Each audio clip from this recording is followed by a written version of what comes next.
Bonjour à tous et merci de nous rejoindre pour cette émission qui vous propose de répondre à toutes les grandes questions que vous posent vos enfants ou vos adolescents sur la foi, sur Dieu, sur le sens de l'existence. Aujourd'hui, nous prenons une question d'Aliette. Aliette a 18 ans, elle nous demande pourquoi prier pour la paix avec ce sous-entendu parce que quand on la demande, elle n'advient pas forcément.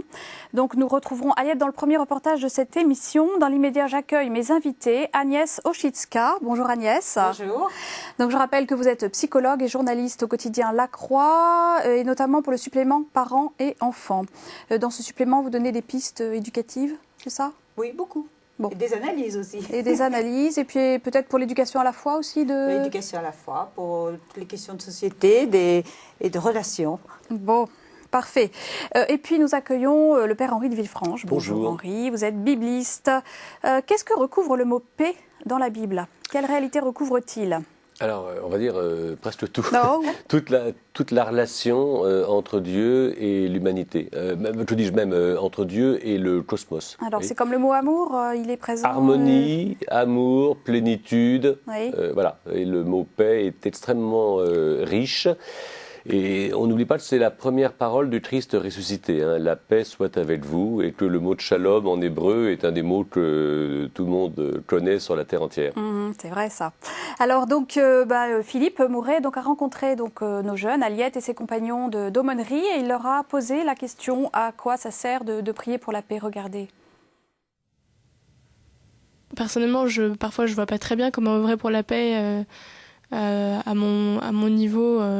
La paix dans ma famille, certainement, la paix dans mon environnement proche aussi, mais parfois on aurait envie de faire plus, et peut-être que la prière est justement le moyen qui nous est offert pour commencer à faire plus. C'est vrai que souvent pendant la messe, au moment de la prière universelle, on peut parfois se demander est-ce que ça sert vraiment à quelque chose de prier encore une fois pour la paix, pour je ne sais quel conflit, à je ne sais quel endroit. Prier pour la paix si on n'a pas le désir d'également agir pour cette paix, je vais être un peu radicale, mais je pense que ça ne sert à rien. Je pense que la prière, c'est avant tout un moteur pour nous aider à agir, pour nous aider à avoir le désir d'agir.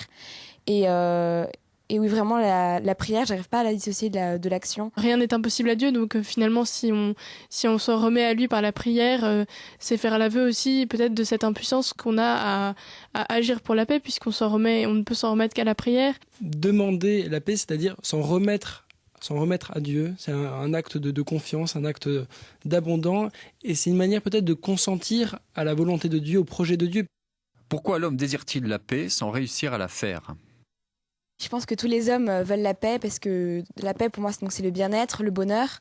Mais le problème, c'est qu'on n'a pas tous la même définition du bonheur. C'est vraiment quelque chose de subjectif. Les gens ne sont pas contents de ce qu'ils ont, n'arrivent pas à se contenter de ce qu'ils ont. Et pour moi, c'est l'envie qui empêche l'homme d'être en paix. La paix, c'est le contraire de la guerre, mais ce n'est pas l'absence de conflits pour autant. Les conflits existent, les conflits relationnels, mais c'est apprendre à les gérer de manière pacifique, de manière non violente. Je pense que le fait d'être chrétien, ça nous aide à atteindre la paix intérieure, la paix générale parmi les hommes, parce que c'est quelque chose qui nous unit. Il y a un bonheur, le bonheur, c'est justement de faire le bien des autres, et donc si tous les chrétiens aspirent à cette chose, ça les unit plus que ça les divise. En quoi Jésus est-il lui-même la paix ? Jésus est la paix parce que il nous a tous aimés, il nous a montré qu'on pouvait ne pas répondre à la violence par la violence, mais par le pardon, puisqu'il a pardonné aux hommes de l'avoir crucifié. Savoir aimer les autres, c'est savoir être en paix avec eux, et c'est pouvoir construire la paix. Sans amour, il n'y a pas de paix possible. Jésus dit qu'il est venu aussi pour apporter une épée, pour apporter parfois des paroles un peu difficiles à comprendre. Il dit que ceux qui choisiront le Christ, il y aura une division dans les familles, il y aura... Donc c'est pas non plus une paix de tout repos, une paix calme, une paix sympathique et gentille. C'est une paix aussi qui peut être violente. Quelles sont vos grandes questions sur le fait de prier pour la paix ? Peut-on avoir la force d'agir pour la paix sans être croyant ? Est-ce que prier pour la paix, c'est un devoir du chrétien ? Est-ce qu'il vaut mieux agir que prier, ou l'inverse ? Est-ce qu'il y a un moyen de répondre à la question pourquoi, quand on demande la paix par la prière, elle n'advient pas forcément de façon évidente ? Merci les jeunes pour vos témoignages, vos réactions et vos questions aussi. Agnès, des réactions? Je suis assez admirative de la richesse de ces témoignages, de la manière dont ce qu'ils mettent sous le mot paix, toutes ces expériences, aussi bien d'ordre psychologique, d'ordre humain plus concret. Je suis assez admirative. Bon, voilà, j'ai envie de dire ça. Henri? Oui, on sent une formation. Il y a toute une réflexion. On sent que ce n'est pas simplement des mots spontanés. Voilà, ce ne sont pas des adolescents, ce sont des jeunes adultes, 18 fait, oui. ans. Hein. Mais là, non, mais il y a une véritable expérience. Oui. Il y a des références, une expérience, il y a une conviction personnelle. Et elle est très riche. Elle semble très juste. Oui, c'est intéressant parce que Godéric dit, par exemple, la paix, c'est pas l'absence de conflit. Qu'est-ce que vous en dites? Alors c'est une définition très ancienne. Oui. C'est aussi une exigence. Oui. Et alors ça, c'est typiquement, on va dire, évangélique. Oui, je veux dire que dans la mentalité de l'évangile, il y a une grande ambition. Il y a une plénitude. Et d'ailleurs, alors, si on reprenait les histoires d'étymologie, dans le mot paix, dans la langue hébraïque, il y a l'idée d'une plénitude. Savoir aspirer à cela, c'est déjà avoir parcouru Mais un la chemin. plénitude, c'est l'absence de conflit. Ah non, la plénitude, l'absence de conflit, c'est négatif. Bon, il n'y a pas de guerre, tant mieux. Mais qu'est-ce qu'il y a à la place ? Il y a un positif plénier. Oui. C'est ce que j'appelle une ambition, une grande ambition. Agnès? Oui, alors je pense qu'on peut entendre l'absence de conflit, mais comme vous le dites, mais j'ai l'impression que ce que disait le jeune, c'était aussi, on peut être en paix, pour autant, on ne supprime pas les conflits. Ça, je trouve que c'est quelque chose de très fort, parce que c'est lié aussi, ce qui a été dit par un autre, Jésus a apporté le glaive aussi, qui peut diviser les familles, et il me semble vraiment que quelquefois, l'exigence de vérité, vous parliez d'exigence, l'exigence de vérité consiste précisément à mettre en valeur les conflits et ne pas faire comme s'il n'y en avait pas. Et faire avec les conflits que l'on a, les différences, les oppositions, les désaccords. Et il y a une sorte un peu d'idéal, quelquefois, que je trouve très mauvais d'un point de vue psychologique. Il est la famille où on s'entend tous très bien. Oh, les frères et sœurs, il n'y a pas de jalousie, on s'entend très bien. Pas. Mais c'est surtout que je crois que, non, d'abord, ça n'existe pas.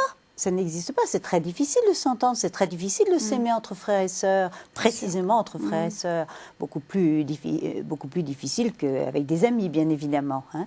C'est beaucoup plus exigeant, et là aussi, il faut de la vérité. Et je trouve que ça, c'est quelque chose de très intéressant, c'est de dire que la vraie paix, c'est celle qui passe par un chemin de vérité.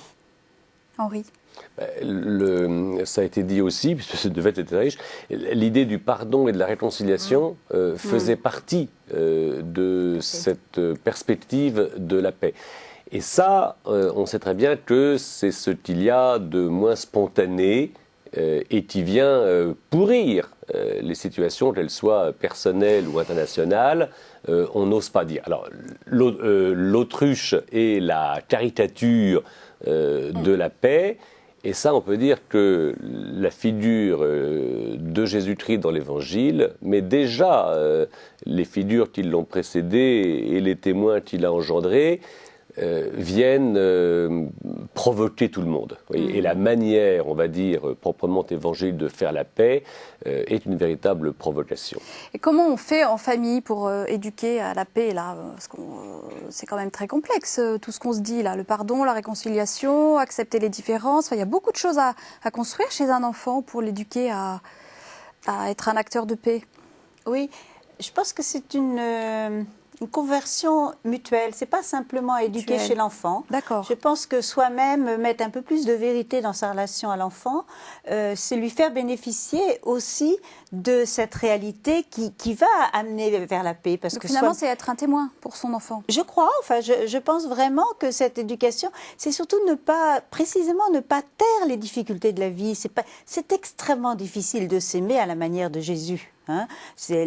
L'amour évangélique, c'est quelque chose d'extrêmement difficile, qui est passionnant, qui est magnifique et qui nous apporte des joies absolument incontestables. Mais, et donc, en famille, éduquer à la paix, c'est ça, c'est éduquer à apprendre à s'aimer, à apprendre à connaître les codes, entre guillemets, les chemins par lesquels on peut faire circuler cet amour et donc introduire un peu de paix. Alors Inès demande, on va peut-être essayer de lui répondre, en tout cas d'essayer de trouver des éléments de réponse à sa question. Peut-on avoir la force d'agir pour la paix sans être croyant ? Oui, parce que comment dirais-je, les terrains sur lesquels s'exercent les conflits sont parfaitement intelligibles. La meilleure preuve, je dirais, c'est ce que disait Agnès, c'est-à-dire que c'est très bilatéral. Quand il y a un conflit, c'est jamais la faute simplement de quelqu'un et pas de l'autre. Voyez, donc il y a une opération vérité, une opération clarté, une opération reconnaissance de ce que l'on est, de ce que l'on fait, qui est une épreuve. Mais qu'il est bon d'engager. Et là, je crois qu'elle est parfaitement intelligible. Ce qu'elle suppose aussi, c'est une véritable culture. Parce qu'on voit bien que sans culture de paix au sens profond du terme, on va vouloir, et c'est ce qui se passe dans toutes les relations internationales contemporaines, quelqu'un va s'autoproclamer gendarme et il va apporter sa paix. Et on voit bien que la violence qu'elle va impliquer va faire et qui devient une idéologie parce qu'elle n'est pas une culture, c'est ça que vous voulez dire ? C'est une culture qui n'est pas en fonction de la vérité, qui repose, puisqu'il y a un bon et un méchant, qui repose sur un mensonge, et elle apporte plus de violence. Donc il faut vraiment une culture de la paix, et que dans cette culture de la paix, alors là, je crois que la Bible, qui apporte des chemins de paix, vous voyez, préalables, et la manière dont Jésus apporte la paix reste, alors on va dire par sa vigueur et par son extrême, vous voyez, alors, concrètement, quelque chose de très neuf. C'est quoi ces chemins de paix ? Très concrètement, des petites références là. C'est la vérité, c'est la réconciliation, c'est un chemin d'humilité. Voilà, c'est un chemin d'humilité qui fait qu'on n'apporte pas la paix à quelqu'un. On va témoigner d'une paix, on va faire la paix déjà en soi et on va pouvoir en témoigner. Ce n'est pas une sorte d'idéal ou d'idéologie que l'on exporterait. Ça ne marche pas. On croit que ça marche comme ça et c'est faux. On se trompe et du coup on trompe les autres. Alors la Bible nous propose un chemin. On va le regarder ce chemin. Tiens, c'est notre reportage biblique. Regardez.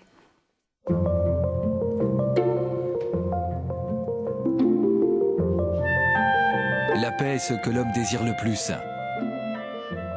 Dans la Bible, le mot paix, shalom en hébreu, ne désigne pas le seul fait d'avoir une vie tranquille. Il manifeste l'état de l'homme qui vit harmonieusement avec lui-même et avec Dieu. La paix est la plénitude du bonheur. Dans l'Ancien et le Nouveau Testament, les hommes se saluent par une parole de paix. Un psaume mentionne « Dans la paix je me couche et je dors, car tu me donnes d'habiter, Seigneur, dans la confiance. » Dieu lui-même est la paix. Dans l'Évangile, par ses gestes et ses paroles, Jésus est le visage de la paix. Dès sa naissance, les anges annoncent la venue de la paix aux hommes que Dieu aime. Un jour, pendant le temps de sa vie publique, Jésus monte en barque avec ses disciples sur le lac de Galilée. Tandis qu'il dort, une violente tempête se lève et le bateau se remplit d'eau.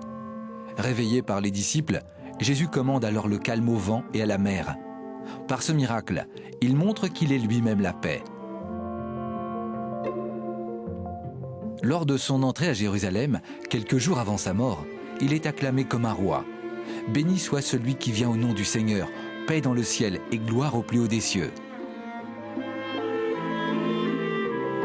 Le jour de sa résurrection, le Christ se tient au milieu de ses apôtres en leur disant « Paix à vous ». Cette paix n'est pas celle du monde. Elle est celle de sa victoire sur la mort et la nôtre à sa suite. Le jour de son départ vers le Père, le Christ donne le Saint-Esprit à ses apôtres en leur confiant « Je vous laisse la paix, je vous donne ma paix ». Comme la charité et la joie, saint Paul confie aux Galates qu'elle est un fruit de l'Esprit Saint. Elle est un don de Dieu qui rayonne chez ceux qui l'accueillent. La prière est une voie privilégiée pour obtenir ce don divin. Même si elle ne modifie pas directement les événements, elle transforme profondément le cœur et le regard de ceux qui prient. Demandez, et il vous sera donné, dit Jésus. Quel père parmi vous donnerait un serpent à son fils qui lui demande un poisson ? Si vous qui êtes mauvais, vous savez donner de bonnes choses à vos enfants, combien le Père Céleste donnera-t-il l'Esprit Saint à ceux qui le lui demandent ? Prier pour la paix, c'est donc demander le don de l'Esprit Saint pour entrer en communion avec Dieu, ajuster notre vie afin d'agir avec justice et réaliser cette béatitude. Bienheureux ceux qui font œuvre de paix. Un reportage à ne pas hésiter à télécharger sur le site internet de KTO. La question aujourd'hui, c'est Aliette qui nous la pose. Pourquoi quand on prie pour la paix, elle n'advient pas forcément ? Alors, la prière pour la paix. Alors, c'est un petit peu la question de la prière, hein, comment la prière Bien nous sûr. ajuste, vous voyez, Bien nous sûr. ajuste à Dieu et nous permet non pas simplement d'extirper quelque chose qui viendrait de Dieu et qui nous serait communiqué de manière extérieure, mais nous rend témoins de Dieu.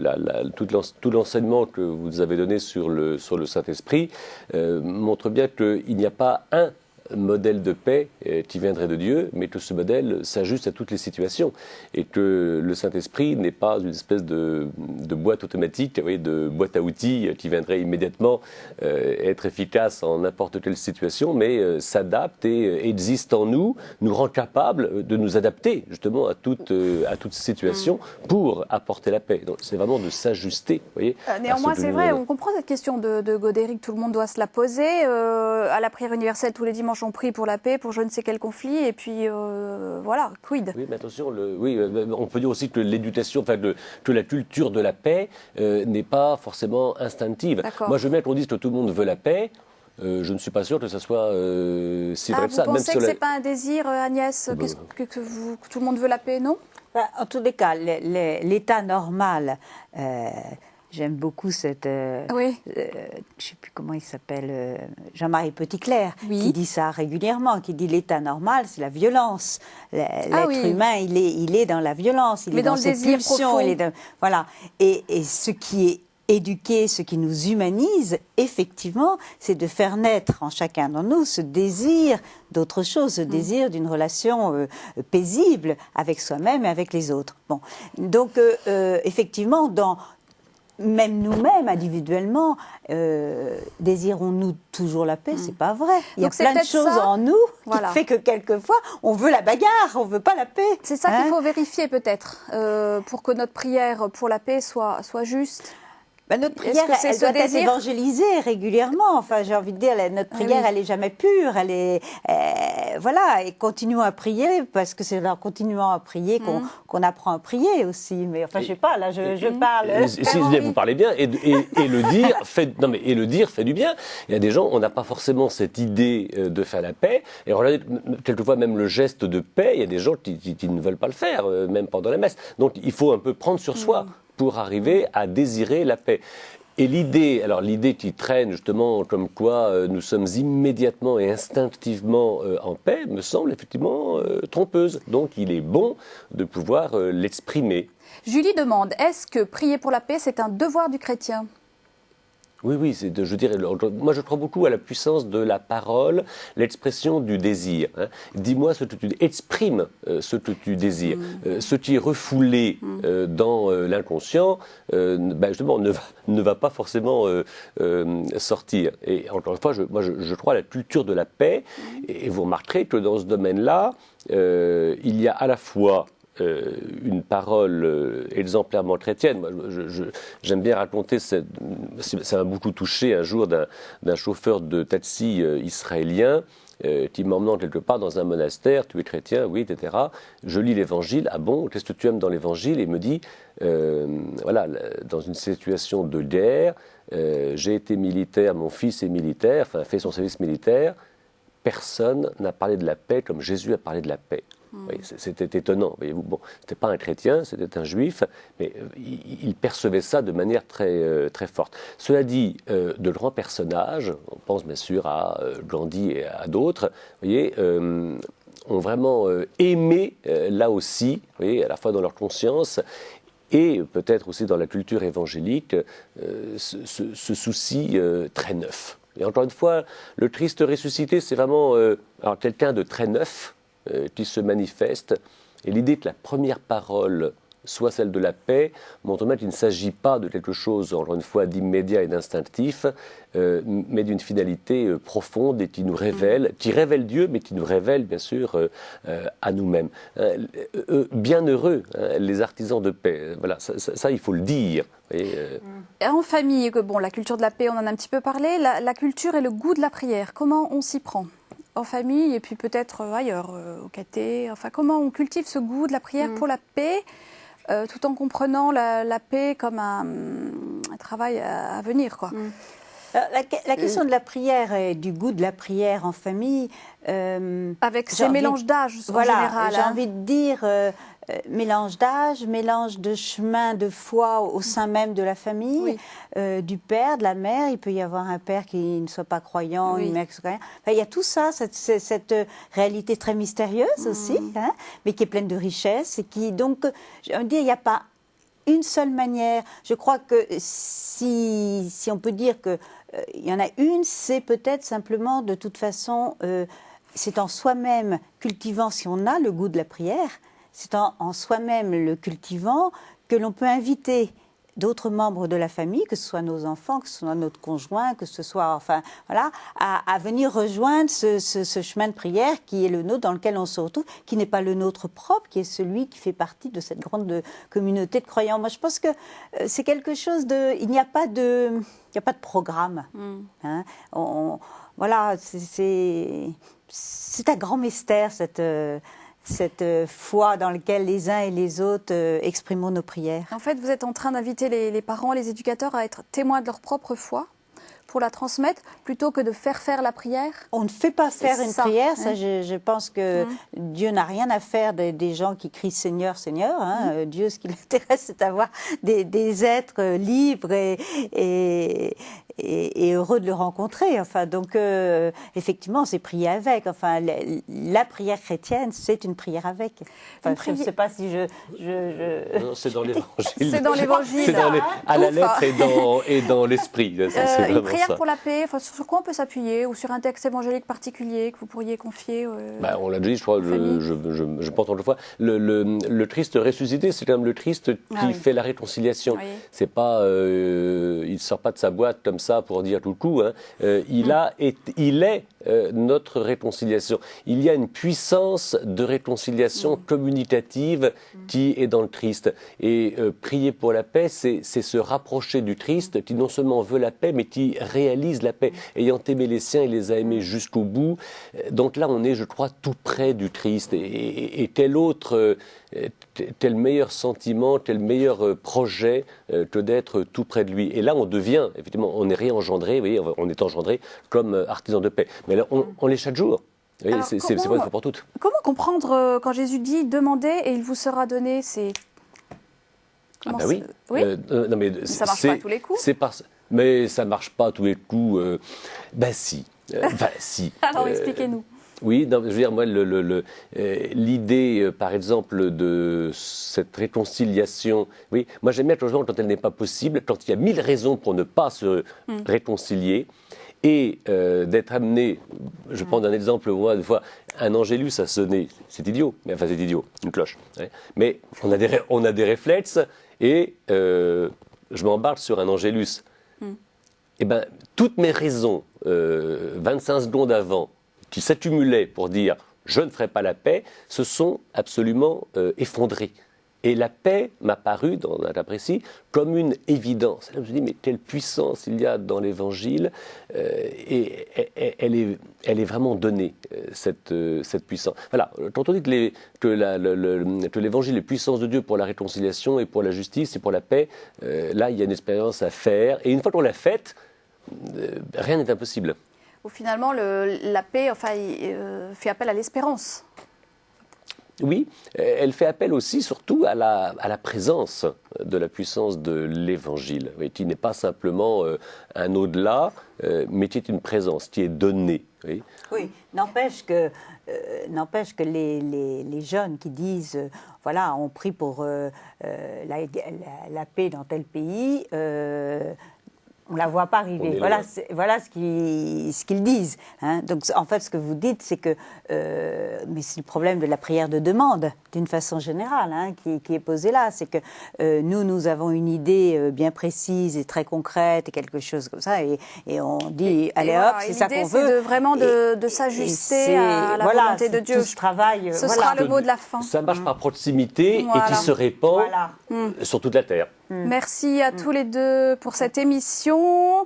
Donc c'est la fin. La semaine prochaine, ce sera cette question qui sera donc la question de 1000 questions à la fois. C'est quoi la providence? C'est pas très facile. Avec des questions et des réactions de jeunes de 17 ans. Au revoir à tous. Bonne semaine.